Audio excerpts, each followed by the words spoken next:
We went there to talk to a man the locals call the Oracle. He's a godlike of Aethys, if you can believe it. The Oracle is said to possess a holy relic that belonged to Aethys, a part of the god's Titan body. This Oracle, I don't know if he's dangerous, but he's supposed to carry a sword full of diamonds. I'll probably never get to see it now. Especially my brother, Cadman. Don't forget him. You'll probably find the expedition with the relic we were searching for. Whatever that is. Thank you for hearing me out, Envoy.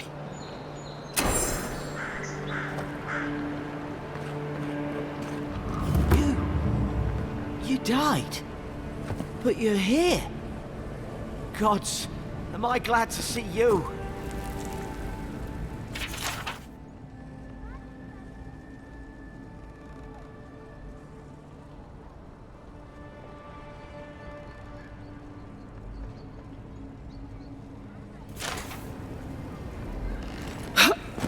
I'll keep trying.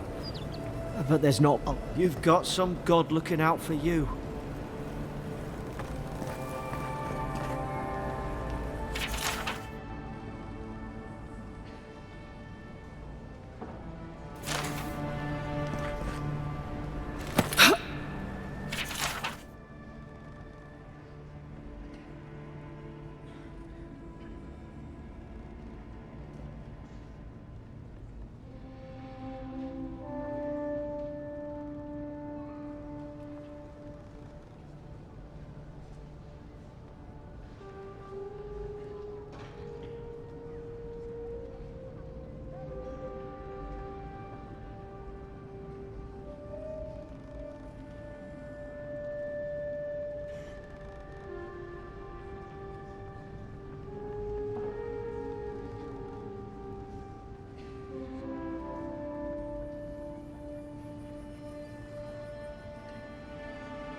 Envoy, hello.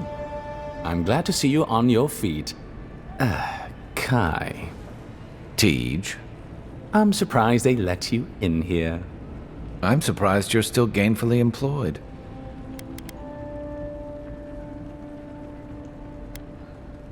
I wouldn't say that. He's just curious company for you to keep.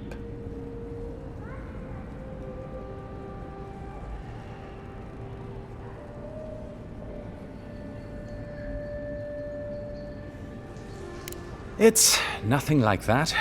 You run into all sorts of characters around here, is all.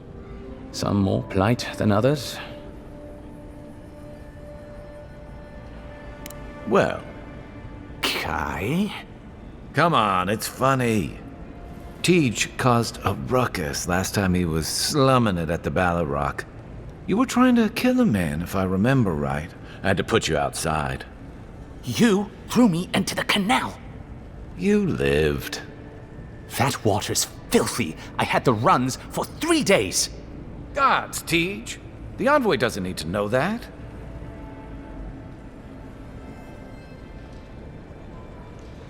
The fellow cheated me. I couldn't let that slide. Or he'd think we were all marks. It was over a dice game, right? Tej here has a gambling problem. Great, let's air all my troubles. Is there anything else? The bartender sleeping with your girlfriend. You're lying. You sure about that? We'll talk about this later. I'm not breaking up with her for you. Just so we're clear. That's more than enough. Thank you. Was there anything I could help you with, Envoy?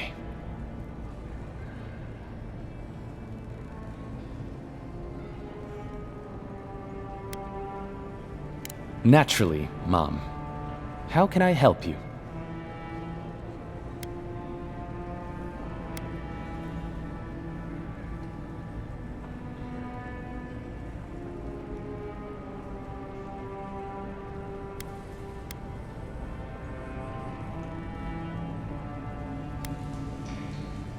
Well, you'll notice I'm nearly always here. If that man sleeps, I don't know about it. He wouldn't say, but I believe he relied on the Claviger far more than he lets on. And without the Claviger's steady hand at the rudder, the ambassador's struggling just to bail water from the sinking ship that is Paridi's. Claviger Amon might have tolerated a little more chaos than the ambassador liked, but he kept this place humming. He's not someone you can easily replace, and not with one man alone. It's a difficult job. The pressure sometimes gets the better of him. But if he loses his temper now and then, I can't blame him for it. Better him than me.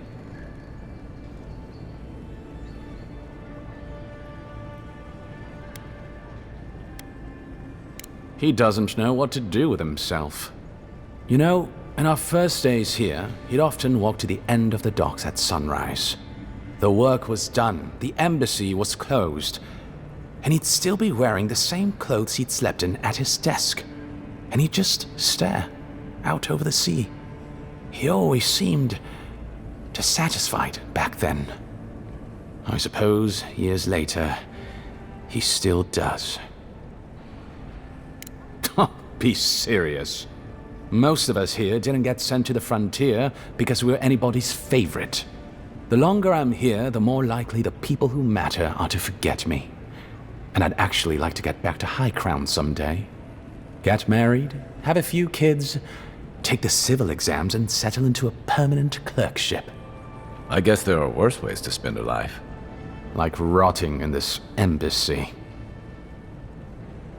By all means. Consider yourself lucky. Inquisitor Ludwine is the commander of the Steel Garrote in Paradise.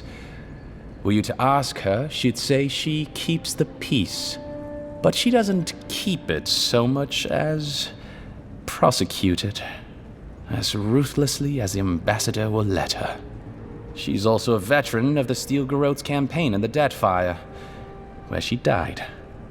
She's a Death Guard. Well, that explains a lot. I don't know what happened to her there, but I suppose Wodica wasn't done with her yet. cryptic Neil. I remember him fondly.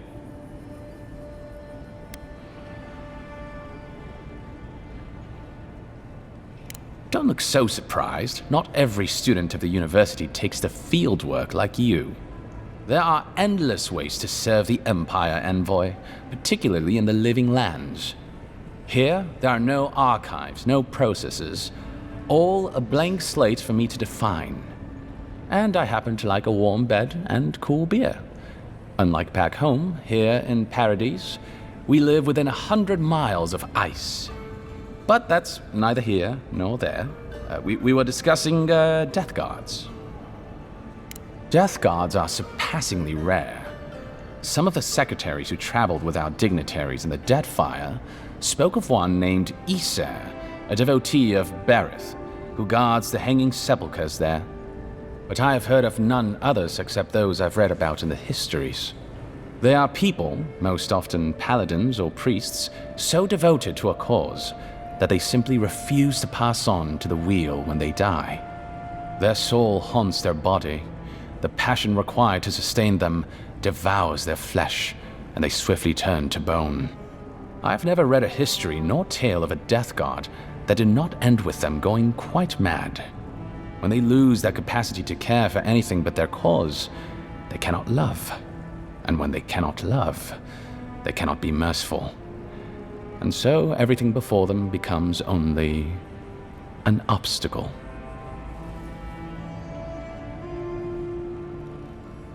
I only met her once. She was a mid-level member of the Steel Garrote then, chasing oathbreakers who'd fled Adiran law. She'd come back to the Imperial Archives to borrow a map to a place called Oathbinder's Sanctum. I remember she was furious because the map was quite poor. She worried about finding the place, about properly executing her duty to her god. She wanted, I think, to do a good job. So, while clearly she has changed, in some sense, I'd say she's much the same. Do you think so? I've always found her inflexibility comforting. Boudica's edicts are clear. If you obey her laws, pursue justice, punish the guilty, and give fealty to the Emperor, then you have pleased her, and I aim to please. But Boudica does not trust. She demands that you declare yourself for her again and again. Her every request is a test, and her every test is an opportunity to disappoint her. I appreciate a god who makes you work for their grace. I don't want anything given to me for free. Think upon your promises and die. That's the litany of the Steel Garrote, usually said right before they kill you. They're an order of paladins born and bred in Adir, though clearly they've found plenty of work beyond our borders. Their remit is simple but comprehensive. They punish all who break their oaths. In practice, that has historically meant contracts. One lord or merchant will hire the Steel Garrote to bring a duplicitous rival to justice. Fun bunch. What are they doing in Paradise? Since the events in the Deadfire, their operations have expanded. The Steel Garrote has always been associated with Boudica. Now, they are explicitly her order. And they go wherever Boudica's priests, or Boudica herself, believes there is a need for them to go. The Living Lands are a dangerous, lawless frontier in sore need of order. Thus, they are here. Or so the Steel Garrote say. Of course.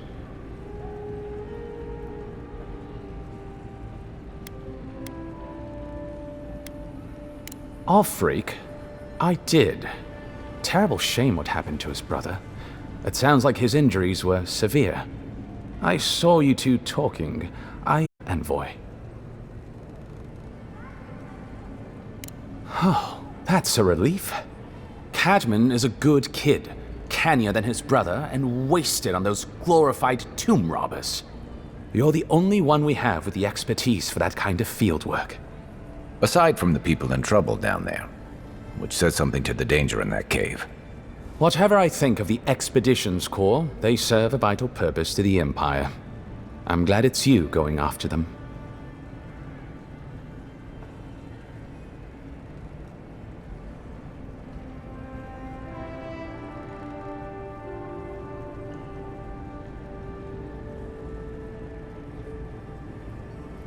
What would you like to know? If you're looking for a particular year, the first thing you should know about Paradise is that this isn't the kind of place where the locals keep records. And though it might be considered a distant backwater by the rest of the world, this city is the height of civilization by the standards of the living lands. As for who calls this place home, I suspect you could find a criminal, confidence man, or prophet from every civilization in the world here. Hey, come on. You're gonna give the envoy the wrong idea. We've got draft dodgers, courtesans, and revolutionaries, too. You know, all the fun people. In any event, as far as I can tell, Paradise has been this way since its inception. Thus the eclectic display of architectural styles. If nothing else, this city is a reflection of the countless people who have passed through it on their way to the interior.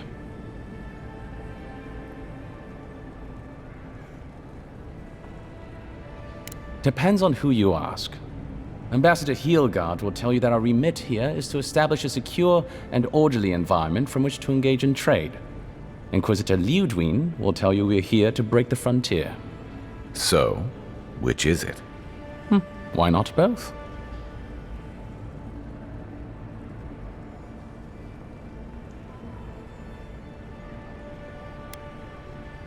That's where you come in.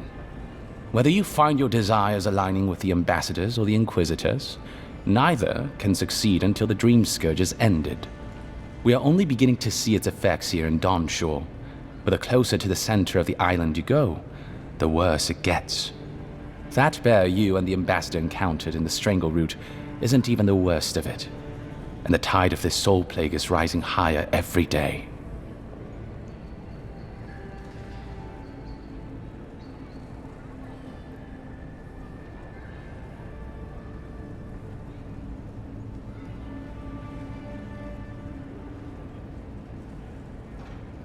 Look, for all that I complain about this backwater, there are good people here.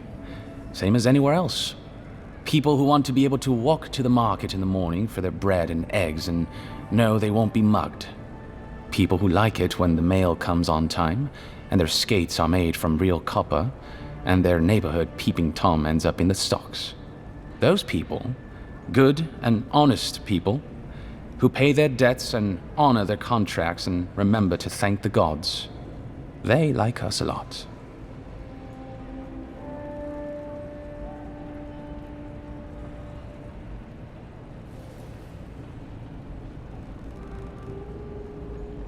The Resistance, as such, are largely a group of misfits and criminals intent on undermining the rule of law. They take out loans with small Adheran banking houses and do not pay them, then assault the bankers who attempt to collect. They agree to contracts with families in Adir seeking homes, and when their ships arrive, promptly abandon them. When we levy a small tax to fund the repair of city roads, they set our counting house on fire. And when our fishermen return to port, they board their ships and sink them. That's certainly one way to characterize them. It's not exactly wrong, but it's not exactly right either. For decades, people like them ruled this city through fear. We imposed order, and now they oppose us. You, unfortunately, were caught in the crossfire. I'm an open book.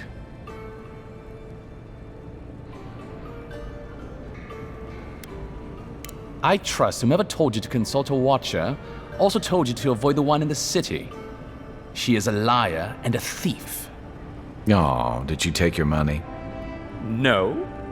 Anyway, watchers are individuals capable of perceiving souls. The soul may be in a living body, or it may simply be lingering, waiting to pass into the in-between. In either case, interacting with a soul allows a watcher to glimpse a person's past lives or their most deeply buried memories. Watchers are incredibly rare, and an Adir highly controlled. Many people wish to know who they were in a previous life, and do not like what they learn.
The smart ones stay hidden. They do not announce their powers, perhaps not even to themselves. Even a careful watcher risks inadvertently revealing themselves by knowing something they shouldn't know. Of the ones that are public, little is concretely known. But we hear things. They make good judges in Wurka's courts, so long as they're controlled. The lords, it's rumored, buy and sell them to collect blackmail on their enemies. But I suspect many watchers are imprisoned or executed, or simply kill themselves.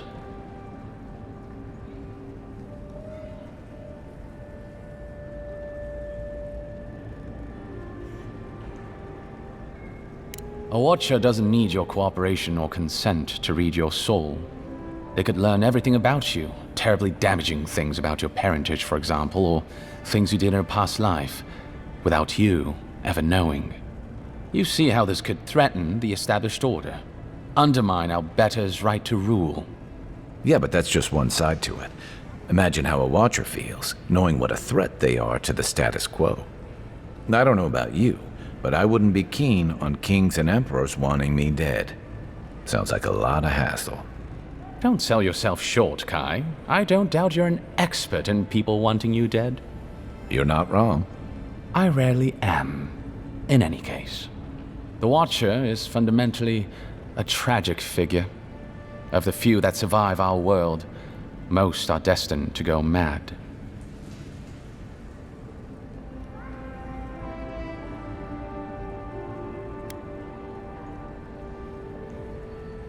Well, the Watcher of Cadnua is legendary. It was their castle Aethys destroyed when he began his campaign of terror in the Dead Fire. Oh, by the Queen, I hope I get to meet them someday. In terms of local interest, you'll have heard of Runid, of course.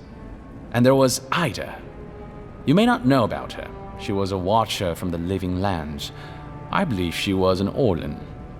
She must have died, 150 years ago. Slain by a great serpent, gods treat kindly with her soul. Doubtless there are others, but most don't meet a good end.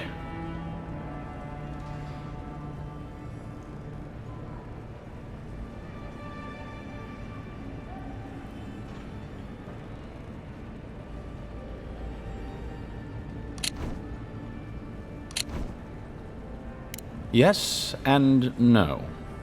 So far as I understand it, a Watcher is born a Watcher. But it takes an event, often something shocking or traumatic, to bring a Watcher's powers to the fore. So you may be a Watcher, or I may be, or Kai, and we might not even know.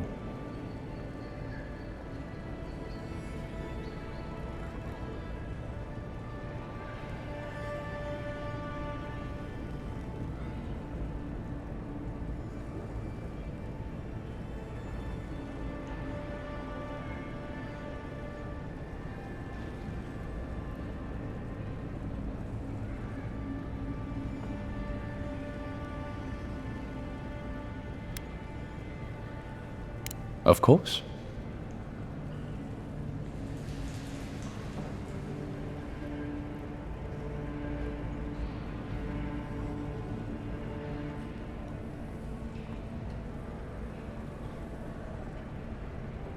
There's a lot of ground to cover. Could you be more specific?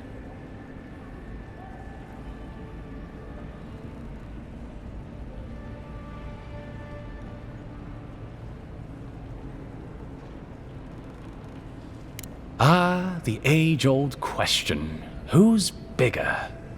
Adir is, naturally, by a wide margin. And were we at the Cartographers Guild in High Crown, I could show you on one of their globes. As it is, we must make do in the theater of our minds.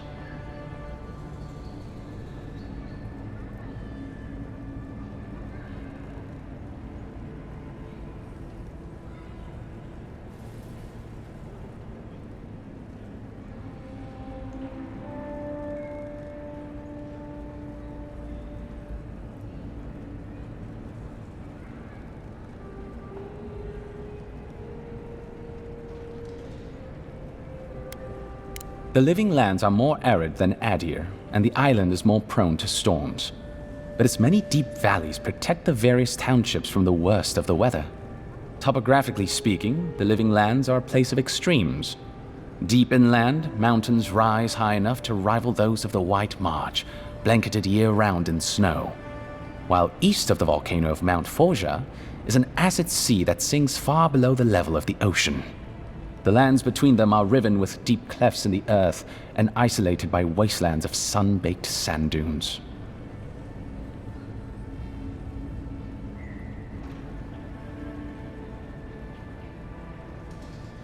The living lands are located in the far north of Aora. Adir is southwest of the living lands, situated along the equator.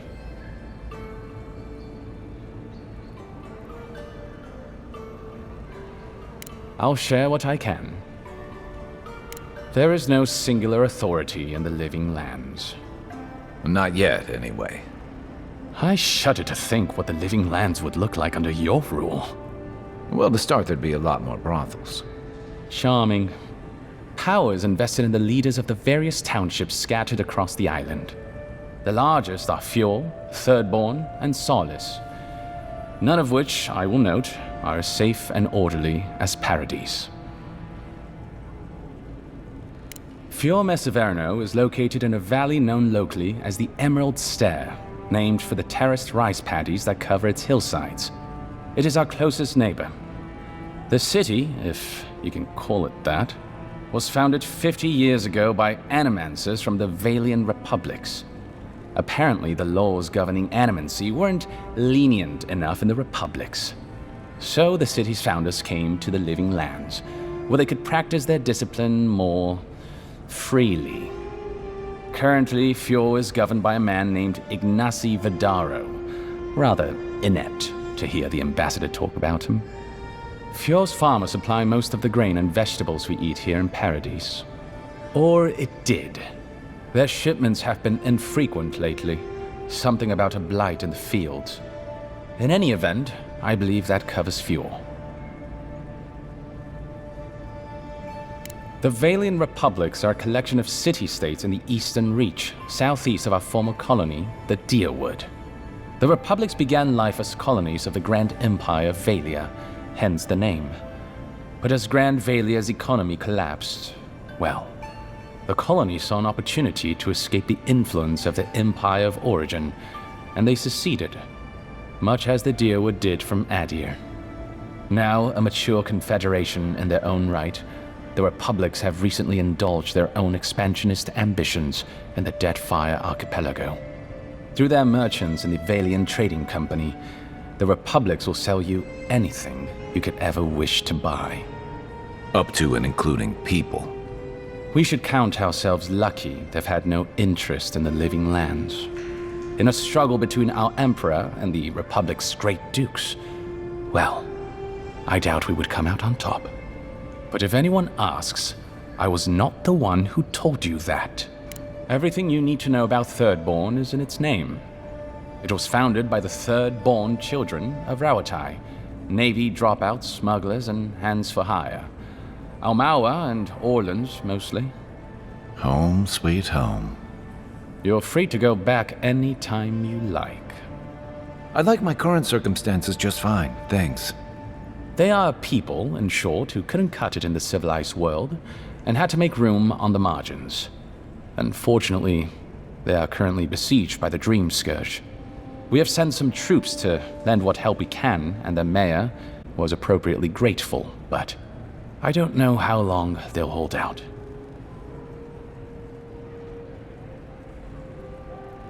Rawatai is one of the old empires, every bit as storied as Grand Valia or our native Adir. If Adir is to the southwest of the Living Lands, Rawatai is to the southeast.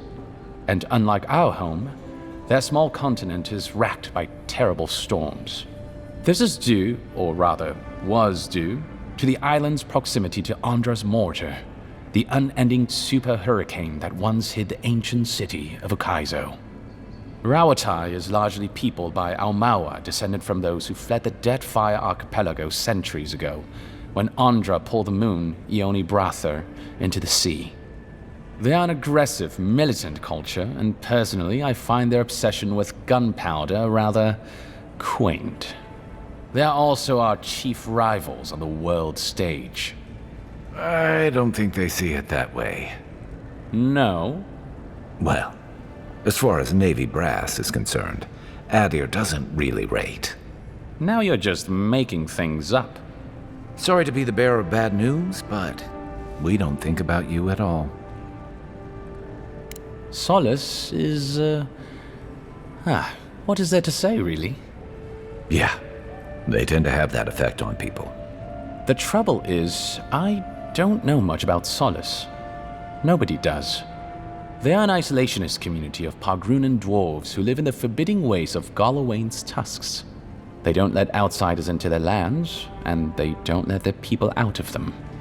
Some folks get out from time to time, but they can't ever go back. And the ones who survive aren't eager to talk about their experiences. People aside, the land itself is incredibly hostile. The island's volcano, Mount Forja, rests at the heart of the region, and it's recently become active. Half the land is lava rock, and the other half is, well, literally lava. I don't know why anyone lives there. I have to assume they're all insane. You have no idea. Naturally. The Pargrunan are a unique community of mountain dwarves originating in Old Valia. As a people, they have made their name as explorers, builders, miners. No doubt you've seen their ruins in your travels, here, back home in Adir, and all across the world. They maintain a rich tradition of oral storytelling, chanted magics, and ritual carving, which they take great pains to record and transmit across their various communities. Even the most physically isolated Pargrun is not alone. Somewhere, one of their people is thinking of them and planning an expedition. Abidan must cherish them. You sound like you admire them. I suppose I do.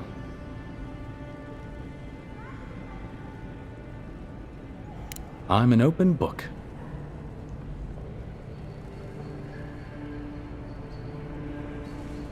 Should you ever need me, I will be here. Safe travels, envoy.